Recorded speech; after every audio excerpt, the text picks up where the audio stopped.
Hi and welcome back. We hope you got a lot out of the first video. If you haven't watched it yet, it is a must. You need to see it because there's a lot of information there that relates into this second video, which is about administrative process. So if you haven't done so, go back, watch the first one, it's about half an hour, and then come back here. Cheers, see you on the inside. Right, okay, so Uwe, tell me a little bit more about what you did to substantiate the debt, now that we know that these Federal Reserve banks in Chicago and New York, via their own publications, are telling us that our application forms get converted into fresh money, and we're told that's a loan.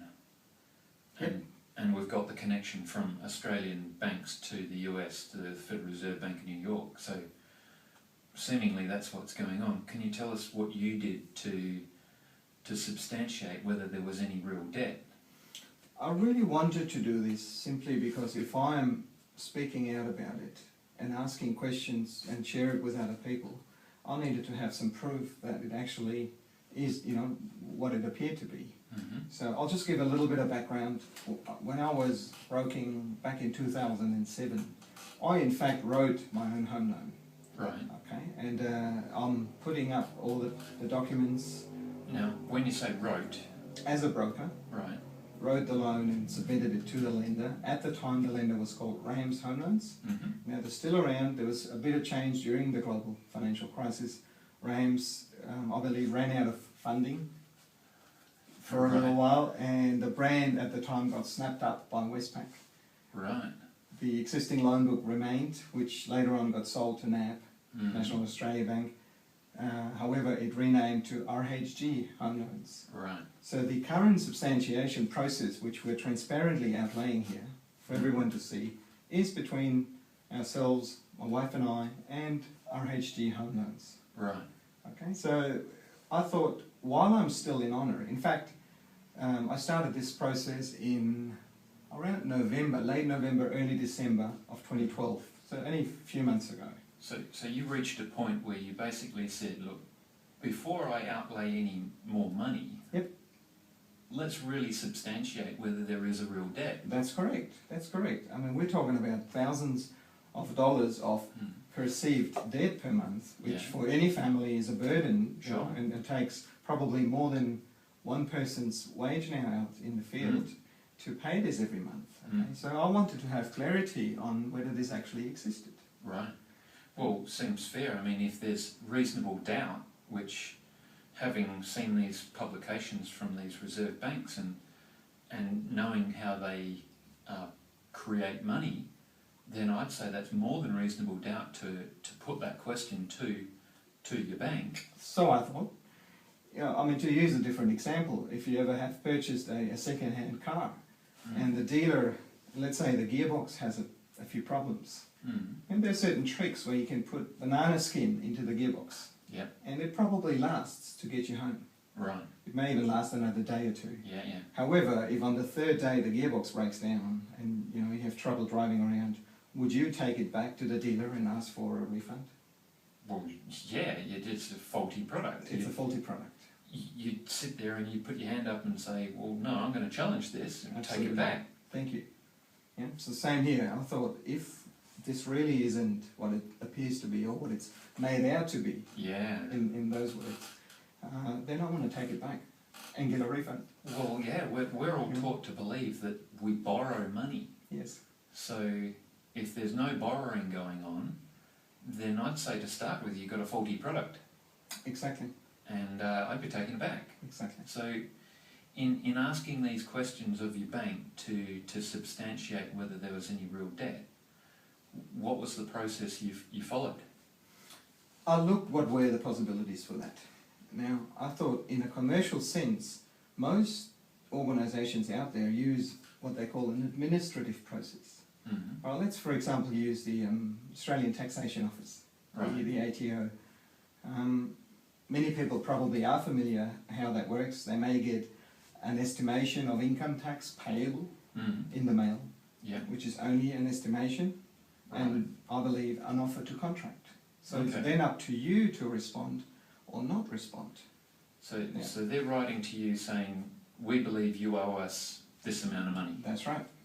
Okay. So it's up to you, and they give you a certain period. So they always put a time limit on the response that you Right. have to put in. So if you don't respond, let's say I believe it's 28 days. Okay. So if within the 28-day period you don't respond, they can move to the next stage, which is the first one was, let's say, a notice and demand for information, whether you actually owe that much and you admit to it Okay. and contract with them, or whether you say no, it's less or it's more. Okay. So that period of time and the expiry of that time, Yep.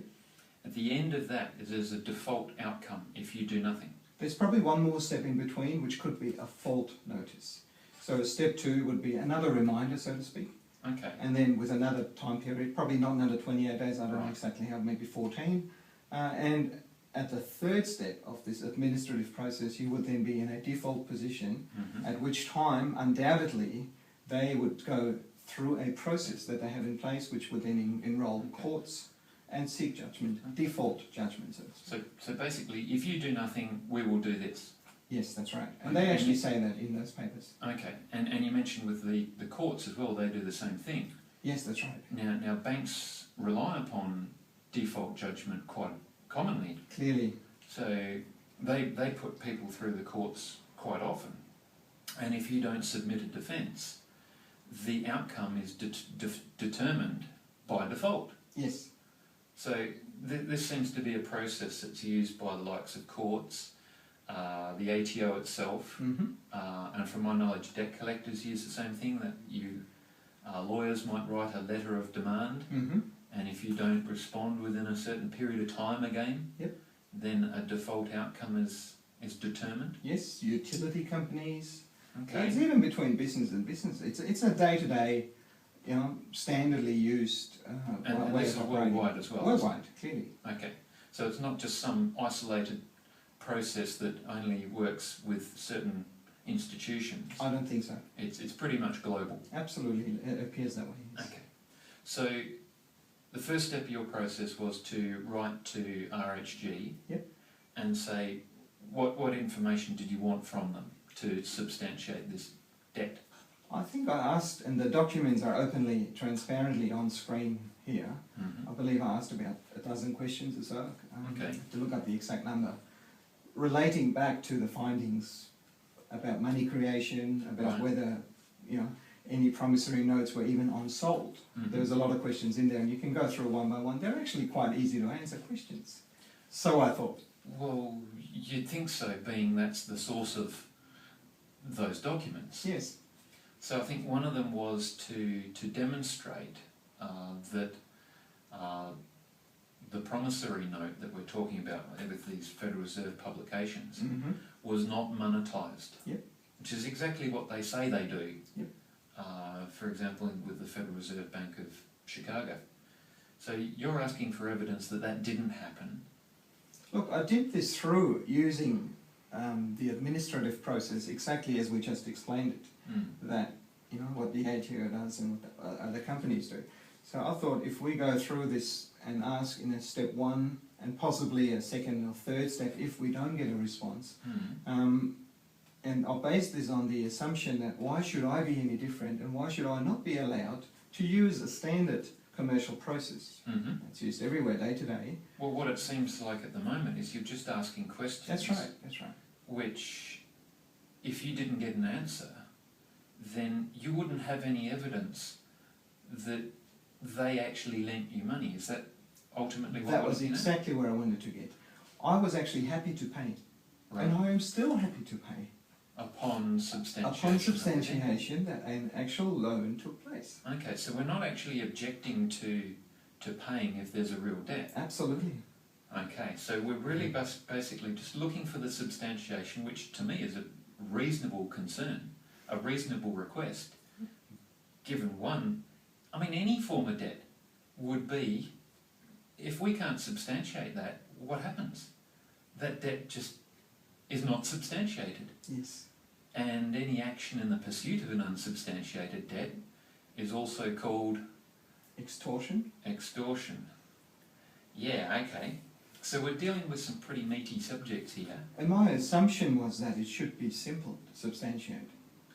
And a second assumption, or second expectation more than I had was, why can I not ask questions about a contract That you're party that to. I'm party to? Is there anything wrong about asking questions? I made no statements. I didn't say you did this or you did not do that. Mm-hmm.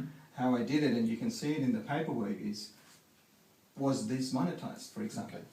Okay. And seemingly the only difference was here that you attached a meaning to their inability or unwillingness to demonstrate there was real debt. And the meaning you attached was, well, I have no substantiation of a debt. Or could I have something to hide? Well, I don't know. I don't. that would be rather apparent if they were unwilling to substantiate that debt. I would leave that conclusion with the viewers. I would say so. And seemingly on paper, all that we have is an unsubstantiated debt. If there is no substantiation, what other conclusion could we come to? That's right. So in a nutshell, it went through giving a notice, requesting that information, a bit over a week later, sending a reminder notice with the same question saying, sorry, in the first one you did not substantiate, here's another extension of time, would you care to do it, please? And a third one, which was a default notice, because at that time we really had no responses, apart from a couple of emails at that time from RHG's legal counsel, Right. Matthew Pike, and Matthew said, there is no basis in law. Trust me. I'm a banker. Really? A really big banker. So no basis in law for substantiating the existence of a debt? Asking questions, I don't know what he meant by that. Well, that seems a little bit odd. Yeah. To me, as you said, being a party to the contract and seeking the substantiation of the debt, in the face of what we're seeing here and researching about these, how loans are created, or should we say how new money is created, Yes. then the unwillingness to actually provide that evidence does seem highly suspicious. And in the end, correct me if I'm wrong, you went through a three-step process to provide the opportunity to substantiate the debt. You got no substantiation. You gave them a second opportunity to substantiate the debt. Yes. You still got no substantiation of the debt. And then the third document that you submitted to them, that was a notice Of default, okay, similar to the officially used process by government departments, for example. okay, so that notice of default, from my understanding, is something that can then be relied upon from that point forwards. Well, on the other side that we explained before, like the ATO, for example, that would then stand as a default judgment, which has your admission. Right. Because That you either don't want to or you cannot substantiate. this whole process is consensual, I take it. Yes, well, no response is also consent. Right. So in this, basically, you're saying, in the absence of the substantiation of this debt, it will be taken to mean that No debt exists. no debt exists. That is correct. So you're putting something to them which they've got the opportunity to rebut. Yep. And demonstrate there is a debt. And if they don't do that, they're basically agreeing, they're consenting to the fact that there is no debt. Exactly. Okay. At which point, I provided terms and conditions. So going forward from that point where we had established that a debt doesn't exist, Mm-hmm. we could now deal with each other under certain terms and conditions that we put up. Okay, so just to clarify on that, we've determined that there's no debt existing here. Yes? So we're essentially confirming that the practice that was engaged was what was done with the Federal Reserve publications, where they say they convert your promissory note, your application, Correct. into money, Mm-hmm. and that gets used to pay the vendor. Mm-hmm. So there's no mortgage required at that point. And when you go and substantiate or request the substantiation of this debt, you get no substantiation. You go through this three-step administrative process. You reach the point that there is no debt by their consensual agreement. Now that to me would invalidate their contract, the mortgage, wouldn't it? One would think so. Because their whole contract is dependent upon there being a debt. In a standard business transaction, if that was the outcome of an investigation, I'll imagine that clearly you could negate a contract and Well, set it aside. Here's an interesting discussion. What is the thing that the courts use when they get you into a court and they argue these mortgage transactions? They're all arguing that mortgage contract, aren't they? Yes, relying on that, that's correct. And yet that mortgage contract is reliant itself upon there being a real debt. Yes. So if there is no debt because there was no substantiation for that debt, You can't rely on the contract. then that whole contract is an absolute nullity. Okay, so at that point then, with there being no contract, or lawfully binding contract between the two parties, this is when you offered the terms and conditions That's right. to provide the basis for a lawfully binding contract from Going that point forward. That's correct. Right. That's correct. Now that included points, and the terms and conditions are on the screen here as well. Points like if they were to contact us or if they were to write a letter to us, phone us, we would then invoice them a certain sum. And this is, they're contacting you for the pursuit of an unsubstantiated An unsubstantiated debt. That's So it right. wasn't just ringing up to say, oh, hi Uwe, how's it going? No, if they were to So pursue... you're behind in your payments, Yes, then that's the pursuit of an unsubstantiated debt. that's correct. At which time, of course, I had gone through about a 1 month process of sending all this paperwork in and hadn't made that month's payment. Right. I was now behind in my payments. Well, I wouldn't make any payment if I didn't have substantiation of the debt. So it seems like they've kind of pushed the play button on a process to recover repayments. Yes, and it seemed a clear process that had predetermined steps in place, which were a certain number of phone calls, emails, you know, some almost threats, as you can read from some of the language that's there. We may take legal action, and a lot of it seemed to appear as if it was bullying. All right, me back into submission to make. How many people would take a letter or an email that comes from a lawyer's office? And most people, their heart would start beating the instant they get a... Well, so did mine, Scott. So did mine. This wasn't an easy process, and it still isn't an easy process. And the reason I'm sharing this openly now is that I believe many people are going through similar things and asking themselves those questions. In fact, I tested this with friends of mine. I've lost friends over this. Right. Okay? Friends saying you're a conspiracy nut, so to speak. They go, of course we've got to pay back the loan that we took from the bank. They're coming along and thinking, well, yeah, of course you have to pay the back. They gave you money. That's right. And yet when you read their own publications, we know now that the money didn't come from them in their big pile. It came off the back of your signature. That's right. So, you know, I understand where those people come from because I know how they feel because I felt the same way.